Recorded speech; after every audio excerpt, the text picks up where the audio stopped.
வணக்கம், welcome to gvspace. Automata தியரிக்கான introduction previous வீடியோவில் பார்த்துட்டோம். இந்த வீடியோவில் அந்த சப்ஜெக்ட்க்கு ரெலவெண்ட்டாக இருக்கிற பேசிக் டெர்மினாலஜிஸ் பற்றி பார்க்கலாம். ஸோ வீடியோ பார்க்குறதுக்கு முன்னாடி நீங்கள் நம்ம சேனலுக்கு புது வியூவராக இருந்தீங்கன்னா சேனலை சப்ஸ்கிரைப் பண்ணுங்கள், பக்கத்தில் இருக்க பெல் ஐக்கனும் ப்ரெஸ் பண்ணுங்கள். So first terminology simple. இந்த சிம்பிள் தான் பேசிக் யூனிட். இதான் வந்து இருக்கிறதுலே ஸ்மாலஸ்ட் யூனிட். ஸோ இந்த சிம்பிள் வந்து என்னன்னாலும் இருக்கலாம். அது வந்து ஒரு ஆல்ஃபபெட்டாக இருக்கலாம், இல்லைன்னா ஒரு டிஜிட்டாக இருக்கலாம், இல்லை அப்படின்னா ஒரு பிக்சராக இருக்கலாம். ஸோ ஒரு ஆல்ஃபபெட்டாக இருக்கலாம், இல்லை டிஜிட்ஸாக இருக்கலாம், இல்லை இந்த மாதிரி பிக்சர்ஸ் எது வேணாலும் இருக்கலாம். ஸோ சிம்பிளாக நம்ம கேரக்டர் அப்படின்னு சொல்லிக்கலாம். Next terminology alphabet. ஸோ ஆல்ஃபபெட்டை இந்த சிக்மா சிம்பிளை வச்சு நம்ம ரெப்ரசன்ட் பண்ணுவோம். An alphabet is any finite set of symbols. So alphabet அப்படிங்கிறது finite. Finite அப்படின்னா நமக்கு limited, அதாவது countable, அதுதான் வந்து finiteன்னு சொல்லுவோம். Finite set of symbols. So symbolsனால் நம்ம என்னன்னு பார்த்தோம். சிம்பிள் வந்து ஆல்ஃபபெட்டாக இருக்கலாம், டிஜிட்டாக இருக்கலாம், இல்லை பிக்சராகவும் இருக்கலாம். ஸோ நம்ம வந்து ஒரு collection of finite number of symbols அதான் வந்து இங்கே ஆல்ஃபபெட் அப்படின்னு சொல்கிறோம். ஸோ எக்ஸாம்பிள் இப்போ இதில் பார்த்தோம் அப்படின்னா 0 and 1 ரெண்டு டிஜிட்ஸ் மட்டும்தான் இருக்குது. ஸோ இந்த டிஜிட்ஸ் வந்து என்னன்னு சொல்லுவோம், சிம்பிள்ஸ் அப்படின்னு சொல்லுவோம். ஸோ இது இண்டிவிஜுவலாக கால் பண்ணோம் அப்படின்னா சிம்பிள்ஸ். பட் இந்த சிம்பிள்ஸ் வந்து நம்ம ஃபைனைட் செட் ஒன்று போட்டு இதை ஆல்ஃபபெட் அப்படின்னு ரெப்ரசன்ட் பண்ணியிருக்கோம். ஸோ ஆல்ஃபபெட் அப்படிங்கிறது limited number of symbols. So next example, so 0லேருந்து 9 வரைக்கும் இருக்கிற டிஜிட்ஸை எடுத்துருக்கோம். இது வந்து ஒரு alphabet set. Next one ABC, இந்த 3 லெட்டர்ஸ் மட்டும் எடுத்து ஒரு ஆல்ஃபபெட் செட் நம்ம கிரியேட் பண்ணியிருக்கோம். So next term is string. String அப்படிங்கிறது it is a finite sequence of symbols taken from alphabet. So இதில் பார்த்தீங்கன்னா சிம்பிள்ஸ் வந்து இன்ஃபைனைட் செட், சிம்பிள்ஸ் வந்து என்லெஸ். இது வந்து நம்ம எதனாலும் எடுத்துக்கலாம்.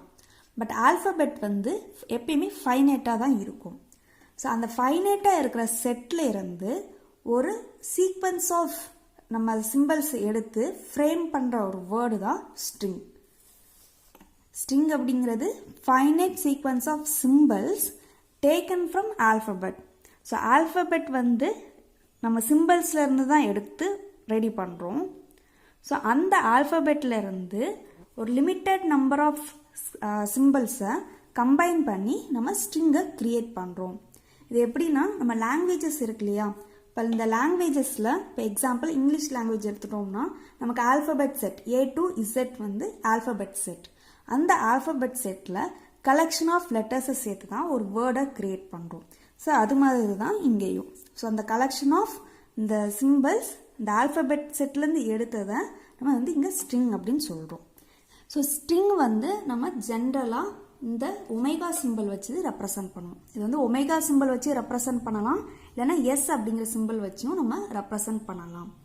ஸோ எக்ஸாம்பிள் இங்கே ஒரு ஸ்ட்ரிங் கொடுத்துருக்காங்க ACDAB. இது வந்து it is a valid string on the alphabet set sigma equal to ABCD. So நமக்கு இங்கே ஒரு ஆல்ஃபபெட் செட் கொடுத்துருக்காங்க. இந்த ஆல்ஃபபெட் செட்டில் இருக்கிற சிம்பிள்ஸை வச்சு ஒரு சீக்வன்ஸாக இங்கே வந்து கொடுத்துருக்காங்க. ஸோ இது வந்து ஒரு வேலிட் ஸ்ட்ரிங். ஏன் அப்படின்னா இதில் இருக்கிற சிம்பிள்ஸ் எல்லாமே வந்து இந்த ஆல்ஃபபெட் செட்லேருந்து எடுத்தது. ஸோ ஏ இதில் இருக்குது, சி இதில் இருக்குது, டியூ இருக்குது, ஏ இருக்குது, அகைன் பி இருக்குது. ஸோ எந்த காம்பினேஷன்னாலும் எத்தனை தடவைனாலும் ரிப்பீட்டடாக ஒரு சிம்பிள்ஸை எடுத்து நம்ம இந்த மாதிரி ஒரு வேர்டை கிரியேட் பண்ணோம் அப்படின்னா அது வந்து string. So next one is length of a string. Length of a string அப்படிங்கிறது அந்த ஸ்ட்ரிங்கில் எவ்வளோ சிம்பிள்ஸ் இருக்குது அந்த கவுண்ட்டு தான் length of a string. So யூஸ்வலாக லென்த் அப்படிங்கிறத இங்கே மாடுலஸ் சிம்பிளை வச்சு ரெப்ரசன்ட் பண்ணுவோம். ஸோ இந்த ஒமேகா அப்படிங்கிறது ஸ்ட்ரிங்கை ரெப்ரசன்ட் பண்ணுது. ஸோ இது மாடுலஸில் போட்டோம் அப்படின்னா இது வந்து அந்த ஸ்ட்ரிங்கோட லென்த்தை நமக்கு ரெப்ரசன்ட் பண்ணுது. So length of a string is the number of symbols present in a string. So நம்ம ப்ரீவியஸ் எக்ஸாம்பிளில் பார்த்தோம் இல்லையா ACDAB. ஸோ இதோட லென்த் என்னன்னு பார்த்தோம்னா 5. ஏன்னா டோட்டலாக 5 சிம்பிள்ஸ் இதில் இருக்குது. ஸோ இதில் வந்து ஸ்பெஷல் கேஸ் இருக்குது. ஸ்பெஷல் கேஸ் என்ன அப்படின்னா, நமக்கு வந்து இந்த ஸ்ட்ரிங்கோட லென்த் 0, ஸ்ட்ரிங்கோட லென்த் 0 அப்படின்னா அது வந்து எம்டி ஸ்ட்ரிங் அப்படின்னு சொல்லுவோம். ஸ்ட்ரிங்கோட லென்த் வந்து 0னா ஒன்றுமே இல்லைன்னு தானே மீனிங். ஸோ அது ஒன்றுமே இல்லை அப்படிங்கிறத வந்து எம்டி ஸ்ட்ரிங் அப்படின்னு சொல்கிறோம். ஸோ அந்த எம்டி ஸ்ட்ரிங்கை நம்ம வந்து இந்த மாதிரி டிஃப்ரெண்ட் சிம்பிள்ஸ் வச்சு ரெப்ரசன்ட் பண்ணிக்கலாம். Cap symbol, lambda symbol, epsilon symbol. So இதில் எந்த சிம்பிள் நம்ம ரெப்ரசன்ட் பண்ணாலும் அது வந்து எம்டி ஸ்ட்ரிங்கை தான் டினோட் பண்ணுது. Next one is power of alphabet. Power of alphabet அப்படிங்கிறது, சப்போஸ் எக்ஸாம்பிளுக்கு நம்ம வந்து ஒரு ஆல்ஃபபெட் செட் எடுத்துக்கலாம். ஸோ அந்த ஆல்ஃபபெட் செட்டில் ஏ அண்ட் பிங்கிற 2 சிம்பிள்ஸ் இருக்குது. ஸோ நம்ம வந்து ஃபஸ்ட்டு வந்து இந்த ஆல்ஃபபெட் பவர் 0 பார்க்கலாம்.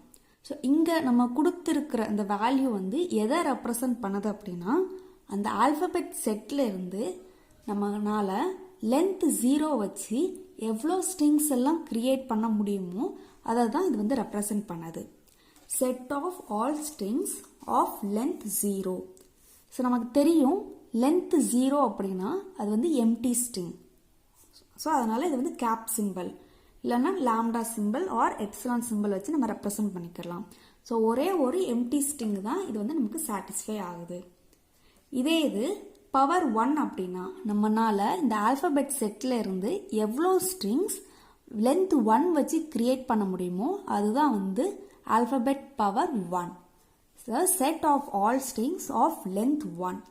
ஸோ லென்த் 1 அப்படின்னா இந்த சிம்பிள்ஸை இண்டிவிஜுவலாக எடுத்து எழுதினாலே நமக்கு எல்லா ஸ்ட்ரிங்ஸும் கிடச்சிரும். ஸோ இங்கே வந்து ஏ அண்ட் பி, ஸோ இது 2 ஸ்ட்ரிங்ஸ் தான் இதில் வந்து மேக்ஸிமம் நம்மளால் கிரியேட் பண்ண முடிகிற ஸ்ட்ரிங்ஸ். ஸோ டோட்டலாக வந்து நமக்கு வந்து எத்தனை ஸ்ட்ரிங்ஸ் இருக்குது? 2 ஸ்ட்ரிங்ஸ் இருக்குது. அதாவது இந்த ஆல்ஃபபெட் செட் வச்சு லென்த் 1 மட்டும் இருக்கிற ஸ்ட்ரிங்ஸ் பார்த்தோம்னா டோட்டலாக 2. ஸோ ஆல்ஃபபெட் செட் இங்கே பவர் n. ஸோ இதோட மீனிங் என்ன அப்படின்னா, எந்த ஒரு ஆல்ஃபபெட் செட் கொடுத்தாலும் அந்த ஆல்ஃபபெட் செட்டில் நமக்கு வந்து இங்கே பவர் என்ன வேல்யூ கொடுக்குறாங்களோ ஸோ அந்த பவர் வேல்யூ வந்து நம்ம லென்த்தை எடுத்துக்கோன்னு சொன்னோம் இல்லையா.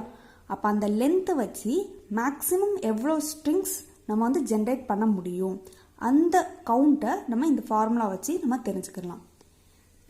எக்ஸாம்பிளுக்கு இப்போ இதிலே பார்க்கலாம். இப்போ வந்து நம்ம லென்த் 1 மட்டும் வச்சு எவ்வளோ ஸ்ட்ரிங்ஸ் கிரியேட் பண்ண முடியும்? 2 ஸ்ட்ரிங்ஸ் தான் கிரியேட் பண்ண முடியும். ஸோ இது வந்து சிம்பிளாக இருக்கிறதுனால நம்ம வந்து இதை வச்சே சொல்லிட்டோம். இதே இது ரொம்ப காம்ப்ளெக்ஸாக அதிகமாக இருக்குது அப்படின்னா நம்மளால் ஃபைண்ட் அவுட் பண்ண முடியாது. எல்லா ஸ்ட்ரிங்ஸும் ஜென்ரேட் பண்ணால் தான் ஃபைண்ட் அவுட் பண்ண முடியும். ஸோ இது வந்து ஈஸியாக நம்ம வந்து ஃபைண்ட் அவுட் பண்ணுறதுக்கான ஃபார்முலா இது. ஸோ இதோட மீனிங் என்னன்னு பார்த்தோம். இப்படி மாடுலர் சிம்பிள் போட்டாலே நமக்கு வந்து லென்த் ஆஃப் தி ஸ்ட்ரிங்குன்னு பார்த்தோம். ஸ்ட்ரிங்குக்கு மாடுலர் சிம்பிள் போட்டிருந்தோம் அப்படின்னா இது வந்து லென்த் ஆஃப் தி ஸ்ட்ரிங்குன்னு பார்த்தோம்.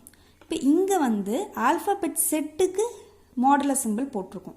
இப்போ ஆல்ஃபபெட் செட்டில் நமக்கு எவ்வளோ சிம்பிள்ஸ் இருக்குங்க? 2 சிம்பிள்ஸ் இருக்குது. ஸோ அந்த 2 சிம்பிள்ஸ், ஸோ இது வந்து ஃபஸ்ட்டு இப்படி எடுத்துக்கிறோம். ஸோ டோட்டலாக வந்து 2 சிம்பிள்ஸ் இருக்குது. நமக்கு வந்து பவர் n வந்து இங்கே என்ன இருக்குது? 1 இருக்குது. ஸோ 2 power 1 வந்து 2.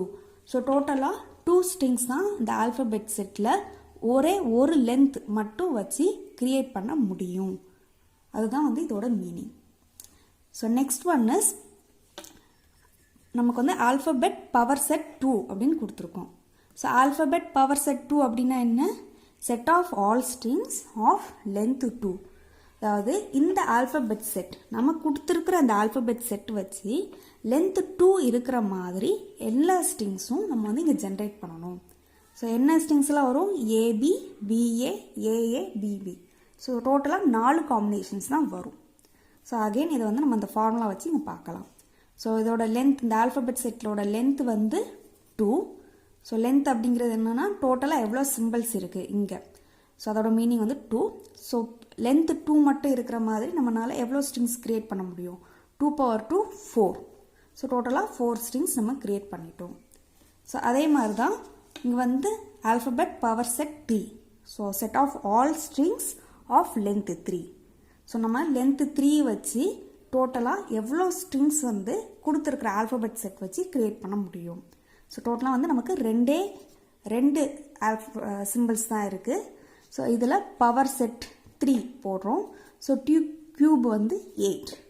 ஸோ டோட்டலாக வந்து 8 ஸ்ட்ரிங்ஸ் வந்து நம்மளால் க்ரியேட் பண்ண முடியும். ஸோ நமக்கு வந்து ஒரு ஆல்ஃபபெட் செட் கொடுத்துருக்காங்க அப்படின்னா அந்த ஆல்ஃபபெட் செட்டுக்கு பவர் ஒரு வேல்யூ கொடுத்துருக்காங்க அப்படின்னா அதோட மீனிங் வந்து நம்மளால் கொடுத்துருக்குற ஆல்ஃபபெட் செட்டில் வச்சு அந்த சிம்பிள்ஸை வச்சு அந்த பவர் லென்த் இப் சப்போஸ் n கொடுத்துருக்காங்கன்னா n லென்த் வச்சு எவ்வளோ ஸ்ட்ரிங்ஸ் வந்து மேக்ஸிமம் க்ரியேட் பண்ண முடியும். ஸோ அதுதான் வந்து பவர் ஆஃப் ஆல்ஃபபெட். ஸோ அதை எவ்வளோ க்ரியேட் பண்ண முடியும் அப்படிங்கிற கவுண்ட்டை வந்து நம்ம இந்த ஃபார்முலா வச்சு நம்ம வந்து ஃபைண்ட் அவுட் பண்ணிக்கலாம். ஸோ இன்னும் வந்து சம் பேசிக் டெர்மினாலஜிஸ் இருக்குது, அதை நெக்ஸ்ட் வீடியோவில் பார்க்கலாம். உங்களுக்கு இந்த வீடியோ பிடிச்சிருந்துச்சுன்னா லைக் பண்ணுங்கள், ஷேர் பண்ணுங்கள், உங்களோட சஜஷன்ஸை கமெண்ட் பாக்ஸில் கொடுங்க. கடைசி வரைக்கும் வீடியோ பார்த்ததுக்கு நன்றி.